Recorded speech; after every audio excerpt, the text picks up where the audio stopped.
Hi everyone. So whenever we type a sudo with any command in Linux, it asks for a user password. But when we type a user password, it does not prompt with any feedback. It is a security feature of the Linux, but sometimes it can be inconvenience. So today we will have a look how to get some user feedback while typing this password. So let's get started. Now for getting this password feedback, we need to edit a sudo file. For editing a sudo file, let's open a terminal and just type command sudo vi sudo. When you type this command, it asks for a user password. Though I am typing my user password, you can see it is unable to give me any feedback. For this, we need to just edit this default configuration. So we can just copy and paste it there. So now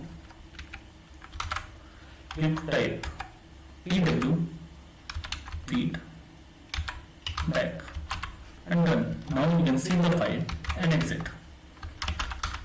Load the configuration, we will open terminal again and we type the same command.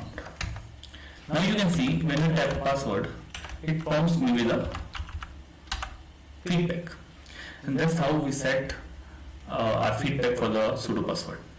Thanks for watching, and link for the blog will be down in the description.